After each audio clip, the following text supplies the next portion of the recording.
Bonjour à toutes et à tous, bienvenue sur Pascal Aquarium Naturel dans cette vidéo tuto pour faire donc un terrarium bioactif, donc un terrarium naturel, hein, moi je préfère l'appeler comme ça, pour gecko à crête. Gecko, ça après c'est la prononciation la plus usuelle, c'est gecko, mais bref.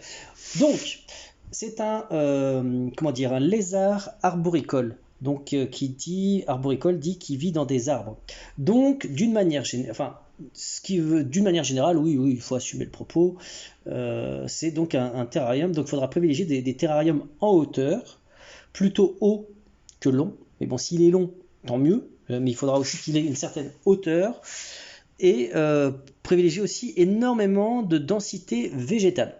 Alors, pourquoi? Parce que c'est des geckos qui ont besoin de, comment dirais-je, de se sentir rassurés, qui sont plutôt des animaux nocturnes. Donc, il peut être actif la journée, mais il sera plutôt actif la nuit. Donc, quand le soleil est couché, donc quand votre terrarium sera dans la pénombre et pas en plein midi. Voilà, là, ils auront plutôt tendance à se cacher.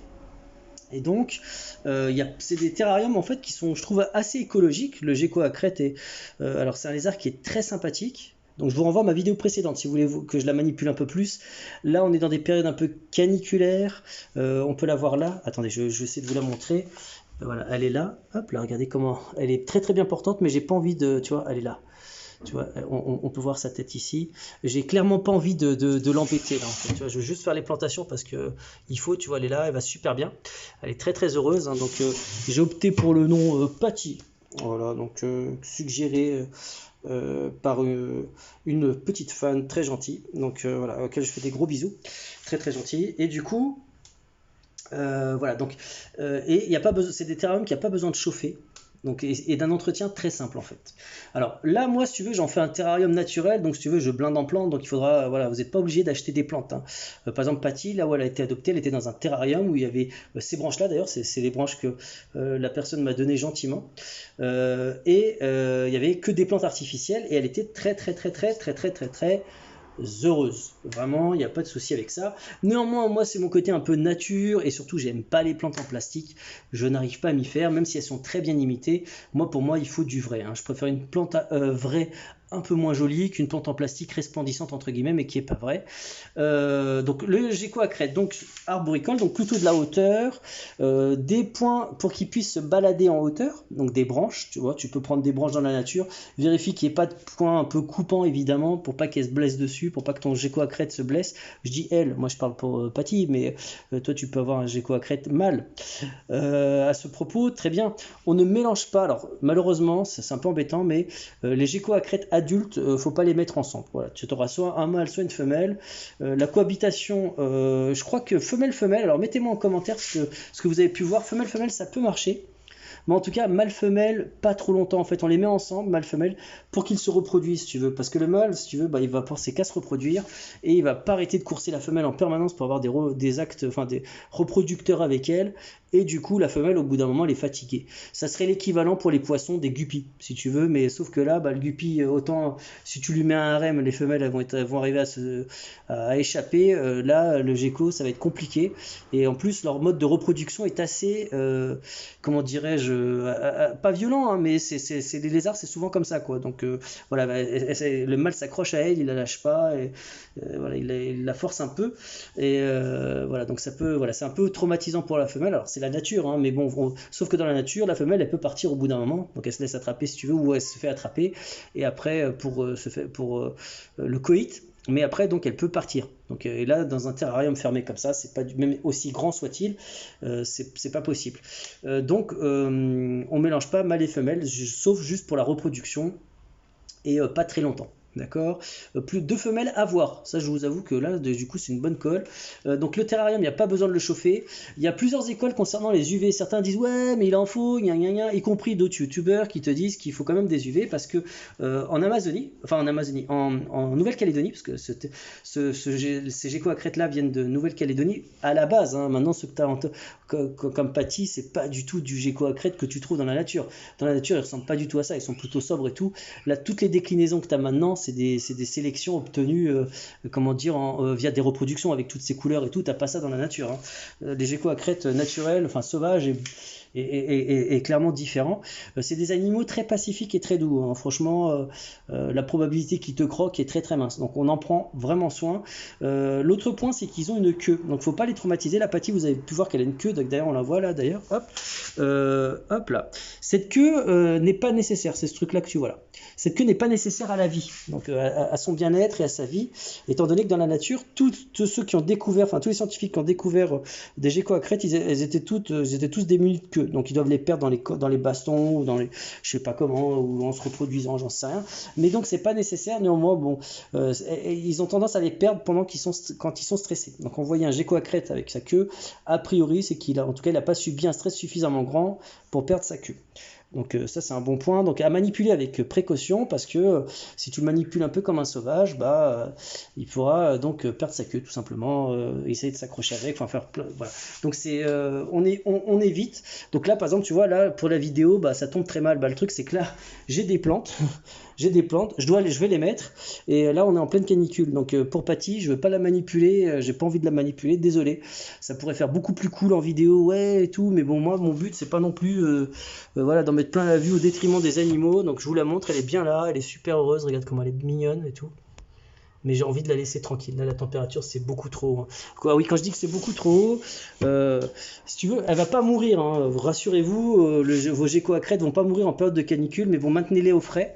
Le terrarium, ouais, vous pouvez le vaporiser, vaporiser normalement 2-3 fois par semaine, et il faut que le terrarium soit très bien aéré, d'accord? Donc tu vaporises, et ça humidifie tout, et après ça sèche, tu vois, et tu revaporises, par exemple 2 ou 3 fois par semaine, c'est bien.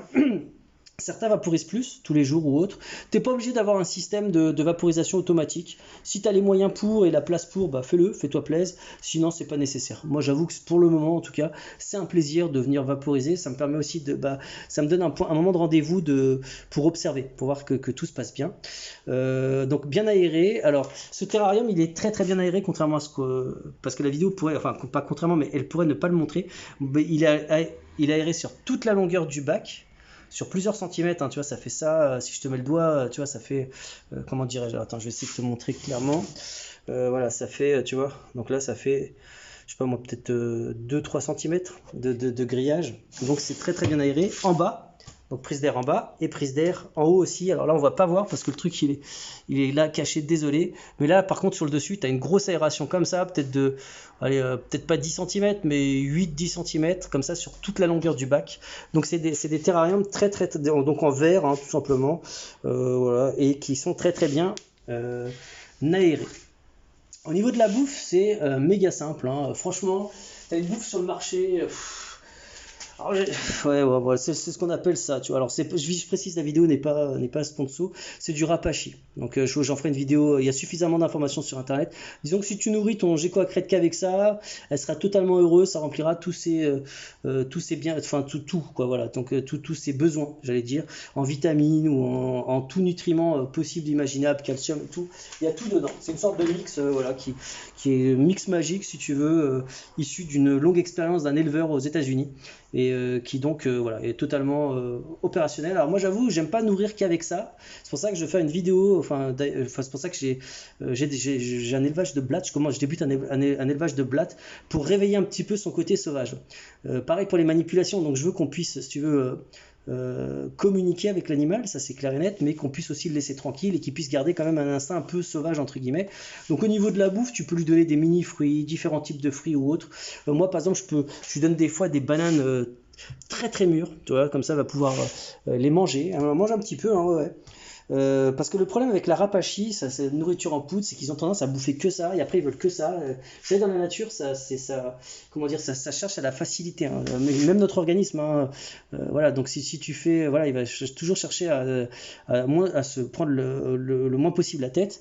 Donc voilà, c'est des choses qu'il faut faire, bon, on va dire, c'est pour ça, alterner la nourriture pour pousser vos animaux à être un peu sauvages. Après ça, c'est moi qui le dis, hein, c'est à vous de voir, hein. Tu donnes que du rapachi, il s'en portera très bien. Pour la taille du terrarium, j'ai beaucoup été critiqué la dernière fois. Ouais, Pascal, ton terrarium, il n'est pas assez haut. Écoutez, il est suffisamment haut et sauf qu'il est méga large. Donc ça serait ridicule, sous prétexte qu'il faut 60 cm de haut, qu'il fasse la moitié. Le mien, il a cet avantage de faire 80 ou 90 cm de long. Donc c'est vraiment cool, hein. Regarde, alors c'est vrai qu'on s'en rend peut-être pas forcément compte. Là tu dis mais non, ton truc il est tout petit, il est tout en longueur et pas en hauteur. Mais tu rigoles ou quoi? Je sais pas si on voit bien là sur la vidéo. Ça c'est ma main.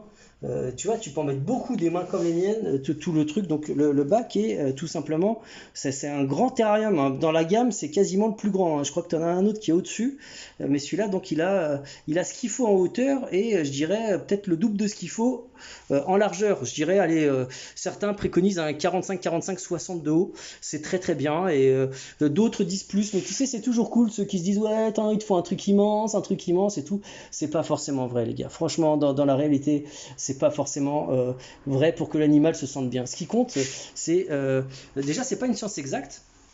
Il faut le savoir, hein, c'est pas une science exacte, mais voilà. Donc ce qui est méga important par contre, c'est que l'animal ait de quoi se déplacer en hauteur. Donc histoire de reproduire, si tu veux, un côté un peu arbre en fait. Donc parce que ça vit dans des arbres. C'est d'ailleurs pour ça que ça se scrouche lamentablement quand ça saute. Enfin lamentablement, c'est une manière de parler, c'est super rigolo quand tu la vois qui marche, et hop, d'un coup elle saute et elle saute un peu n'importe où. C'est qu'en fait dans la nature, si tu veux, en Nouvelle-Calédonie, elle a gardé cet instinct un peu là.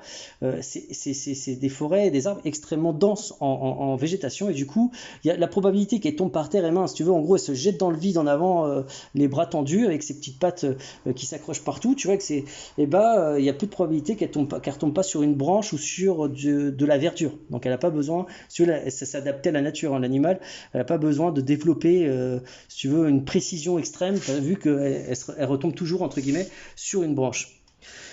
Je pense que je vous ai à peu près tout dit. Donc je vous ai parlé de la hauteur, donc pas besoin de chauffer, hein. Ça vit très bien à température ambiante. Je dirais même que le problème c'est les températures extrêmes trop hautes. Donc quand je dis ambiante, hein, faut pas la mettre non plus dans ton garage et que ça descende à moins 10 ou à 15 en hiver, hein.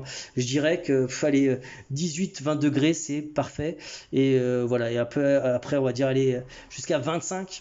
Après, au-delà de 25, c'est pas très bon que ça reste trop longtemps au-delà de 25. C'est pour ça que là, on a une période caniculaire. Elle va survivre, hein. Je sais qu'elle va pas mourir, hein. J'en prends bien soin, je l'hydrate bien, j'augmente l'hydratation, la brumisation du terrarium. Mais bon, voilà quoi, c'est pas non plus idéal pour elle. Mais voilà, c'est plus. Voilà, donc il n'y a pas besoin de chauffer, il n'y a pas besoin d'UV. Pourquoi certains disent que les UV, en gros, c'est en Nouvelle-Calédonie, ça cogne grave. Et et les UV passent quand même à travers les feuilles et tout.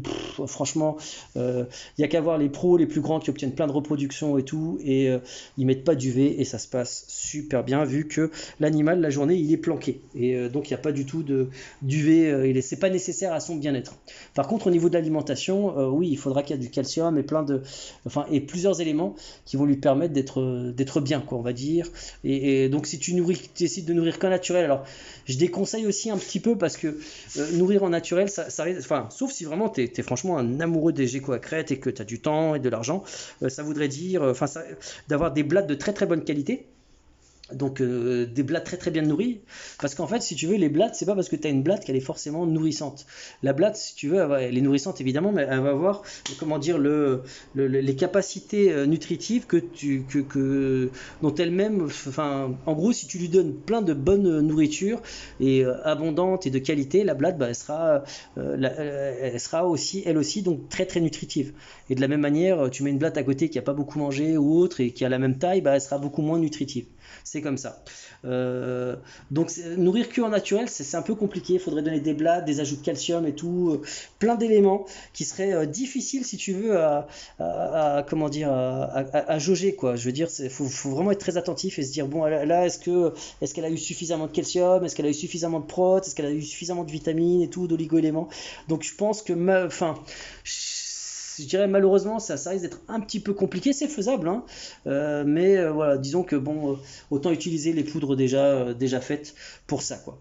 Bon, je pense vous avoir donné tous les éléments. C'est un animal qui est plutôt simple à maintenir, hein, vous avez vu, hein, franchement c'est pas très compliqué, il faut juste faire gaffe un petit peu, il faut lui donner suffisamment d'espace en hauteur. Bon, par contre c'est un animal qui est très craintif, elle a besoin de cachettes, elle a besoin de place pour se déplacer, donc moi elle a plein de cachettes là. Donc depuis la dernière fois, donc j'ai rajouté cette monstera géante là avec des feuilles, bah, c'est les mêmes que pour mes aquas là, tu vois, qui sont complètement immenses, peuvent devenir grands. Quand ça deviendra trop grande, bah, je vais couper tout simplement. Qu'est-ce que tu veux que je te dise? Il n'y a pas de souci, il y a plein de branches, il y a de quoi se cacher. Je vais rajouter des racines là, donc pour qu'elles puissent se cacher. Là, tu vois, là, alors n'ayez pas peur si votre gecko à crête se rapproche du sol. C'est soit parce que elle cherche à se cacher, soit elle recherche la fraîcheur. Là, on est en période caniculaire, laisse tomber. Donc là, elle recherche la fraîcheur à fond, la pauvre. Donc voilà, c'est d'ailleurs pour ça, comme je vous l'ai dit, que je la manipule pas. Dans une de mes précédentes vidéos, je vous avais montré ma commande et mon unboxing fait sur Natura Reptile, une boutique française vraiment cool qui est en train de monter et qui va très très vite devenir une référence selon moi en tout, hein, en végétaux naturels parce qu'ils sont accessibles et il y a du choix et ils sont de très très bonne qualité, et en bouffe, hein, en insectes et tout, ils sont franchement de super bonne qualité. Une fois que tu compares avec les autres, une fois que tu as acheté, c'est compliqué de faire autrement, je vous assure les gars. Donc là, comme je vous avais montré donc dans mon précédent unboxing, regarde les super végétaux que j'avais commandés et que j'ai reçus. Je vais donc les mettre en place pour rajouter d'autres espaces pour Patty. Alors, l'élément, je dirais, la plante quasi indispensable quand tu as un terra, voilà, c'est ce qu'on appelle donc la pothos, hein, voilà. Là, elle est bien grande. Pourquoi? Parce que c'est un végétal qui se contente de peu, qui pousse plutôt bien et qui offre des cachettes et tout. Et il n'est pas non plus extrêmement invasif dans le sens où il n'est pas très très grand. Donc il peut devenir très très long, hein, ça va pas arrêter de pousser et tout. Et bien, quand tu en as marre, tu coupes et tu boutures. Mais sinon, c'est pas un végétal, je dirais, qui est très compliqué. Donc là, ça c'est vraiment le végétal indispensable que je te recommande de commander vraiment sur leur boutique. Ils sont vraiment beaux. Alors tu as plusieurs déclinaisons, tu as la gold et tout. Moi j'ai une version plutôt basique, mais j'aime bien. Le verre est vraiment beau et de qualité. Donc je vais procéder à sa plantation. Alors, il faut savoir que c'est bien de mettre des végétaux aussi en hauteur, hein. Ça ne veut pas dire que ton bac en hauteur, tu n'as rien, comme là. Là, tu vois, là, tu vois, ça manquait vraiment, tu vois. Donc, si tu veux, moi, le sol, je pense qu'il est très très bien végétalisé, il est parfait, là, il est nickel. Donc, la zone de vie à terre, elle est très bien. Mais la zone de vie aérienne, selon moi, elle manque de feuilles. Donc, si tu veux, je vais donc me servir de cette pothos pour végétaliser, si tu veux, elle va escalader les branches et peut-être même les lier un petit peu entre elles pour faire voilà, pour les maintenir encore un peu plus entre elles solidement, et ça va faire un truc encore plus jungle. Je kiffe. Jouer aussi sur les, comment dirais-je, les avant-plans, les arrière-plans. Ah oui, j'ai oublié un truc méga important dans mon tuto. Ayez toujours, alors ça c'est pas obligé et tout, mais moi franchement c'est un truc que je kiffe, ayez toujours un point humide dans le bac. C'est-à-dire, moi par exemple là j'ai carrément mis une sorte de petite je dirais, je sais pas comment on peut dire, une petite rivière, un petit lac, un petit lagon d'eau dans le bac où il y a toujours de l'eau. Donc comme ça, quand elle a des mues à faire, hop, et ben, elle va se plonger là, ou si elle a envie de boire et tout, bah, elle va boire là. Alors évidemment, elle va surtout boire avec la vaporisation d'eau que tu vas faire, donc régulièrement, elle s'hydrate directement dans les gouttelettes. Mais néanmoins, moi je lui offre en plus un petit point d'eau là pour lui faciliter ses mues. Je l'ai déjà vu aller dedans et franchement c'est un truc qu'elle kiffe, donc voilà. Moi là j'ai un petit thermomètre, c'est pas nécessaire, un thermomètre qui mesure aussi l'hydrométrie et tout ça, franchement c'est pas nécessaire. Si tu fais, en fait à vue d'œil tu peux très bien te rendre compte de ce qu'il en est. C'est pas non plus, tu vois, si vraiment, même la personne qui me l'a passé, qui l'a eu pendant de nombreuses années, ah oui, à savoir que ça peut vivre dans les 10 ans, hein, même un peu plus. La Patty elle a déjà 4 ans et ça peut vivre 12 ans je crois, il m'avait dit le gars, je sais plus où. Bon, ça a une durée de vie assez longue en captivité vu qu'on en prend bien soin. Et voilà, je sais même plus pourquoi je vous dis ça, je me suis un peu perdu. Bon, voilà, oui, juste pour vous dire, au niveau des paramètres, si tu oublies de nourrir ou autre une fois, ou si tu oublies d'humidifier, c'est bon, elle va pas mourir. Elle va certes avoir besoin de beaucoup s'hydrater après, mais elle va pas non plus mourir. Donc ça, c'est un élément à prendre en compte. Allez hop, donc on y va. On stoppe les blabla. On ouvre le terrain, regardez comment c'est beau. Ah oui, autre chose, quand vous vaporisez, si vous pouvez vaporiser de l'eau osmosée, c'est un peu mieux parce que voilà, ça fera moins de taches sur les vitres. Et donc voilà, donc là on y va. Je vais placer donc la Monstera. Alors moi la Monstera, la pothos, je vais la retirer là. Alors moi mon sol il est propre, hein. Et il faut savoir que je ne lave pas mon sol avec des produits chimiques, que avec des produits genre du vinaigre, des trucs comme ça. Donc c'est plus simple. Moi je préfère, et déjà parce que c'est plus écologique, c'est aussi plus économique. Et ça me permet, par exemple, tu vois, quand je fais des plantations de terre, avec de la terre et tout, bah après je prends une petite pelle et je balaye. Donc là, tu vois, regarde, je fais des boutures comme ça. J'aurais pu bouturer encore plus. Et là, celle-là, elle est belle.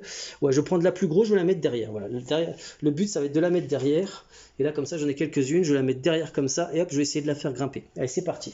Donc, je vais faire doucement parce qu'il y a un truc que Patty, elle aime pas. C'est quand je trifouille le décor. Ça, elle aime pas trop. Donc, si on la voit bouger dans tous les sens, j'aime pas. Ça va la stresser un peu, mais là, je suis un peu obligé. Quoique, je pourrais la sortir, mais j'ai pas envie de la sortir pour la mettre ailleurs. Ça m'embête. Donc, là, je vais retirer sa nourriture. D'ailleurs, ça, je le donnerai au blatt. Dans quelques semaines, ça sera complètement envahi en hauteur. Ces feuilles vont servir aussi de, si tu veux, il y aura de l'eau dessus, elle va pouvoir aussi marcher un petit peu dessus. Donc ça, c'est vraiment, vraiment sympa pour elle. Broméliacées. Et c'est des végétaux qui n'ont pas forcément besoin de beaucoup de terre, hein. Là, ils sont vendus avec de la terre, mais c'était pas obligé d'en mettre beaucoup. Au niveau du sol, parce que c'est vrai que, alors, j'avais fait, je vous renvoie ma vidéo à ce sujet. Donc, j'avais fait une vidéo déjà là-dessus sur le terrarium, comment je l'ai fait ce terrarium. Donc, comment j'ai constitué le sol et tout. Donc, avec de la coco et plein de trucs un peu comme ça. Ouais, finalement, tu sais quoi, je vais la mettre tout derrière. Ça peut être sympa tout à l'avant-plan, mais finalement, je vais la mettre tout derrière. Cette broméliacée magnifique. Et ben là, pour le coup, celle-là, je pense que je vais la mettre à l'avant-plan là. Allez, Patty, on y va. Allez, ma mignonne, allez, bouge-toi. Là, c'est le moment où j'ai pas envie de la prendre parce que j'ai un peu de la terre sur les mains, je veux pas la saouler. Et si elle se fait la malle maintenant, c'est embêtant. D'ailleurs, c'est moi qui stresse plus que Patty parce qu'elle n'est pas si stressée que ça parce qu'elle est toute jaune. Et quand elle est stressée, elle a tendance à virer vers le blanc. Donc là, elle est plutôt bien, hein, je vous dirais. Donc ça a dû la rassurer que je la prenne un peu dans les mains. C'est fini, on arrête de l'embêter. Voilà. Et voilà donc le résultat final. J'ai bien envie de vous... Alors, il faut savoir que là, ce que vous voyez là, donc franchement les couleurs, ça ajoute vraiment un truc de ouf. Ça fait vraiment franchement super beau. Là par exemple, tu vois, là j'en ai mis une là, tu vois, ça couvre le sol, mais après elle va partir en hauteur quand ça va pousser un petit peu. Hop là, elles étaient immenses, hein. J'ai pu faire plein de boutures, franchement, d'une j'en ai fait 4. Voilà, tu vois, regarde là, regarde-moi un peu ces belles couleurs. J'ouvre, alors, quand les fenêtres elles sont fermées et que tu vois avec tes yeux humains, tu vois super bien. Par contre, avec la caméra, ça accentue le côté gris, j'arrive pas à te dire. Mais voilà ce que ça donne un peu, regarde comment c'est trop beau. Et là bientôt tout ça, ça va monter en hauteur. Là regarde avec les belles couleurs. Et là ça va vraiment lui offrir plein d'espace de cache, pour se cacher, ouais, de cache. Voilà. Donc là je vous dis, moi franchement ce bac là, je vous invite à vraiment, si ça vous intéresse, voilà, à le suivre dans les mois qui suivent, genre dans un mois ou deux, ça va être un truc de malade. Il va franchement être au top, je dirais le 20 sur 20 du bac pour Gecko à Crête. Et ouais, il a la hauteur suffisante, c'est juste qu'il est méga long. Allez, j'espère que ça vous a plu. Moi, je vous dis à bientôt dans d'autres vidéos.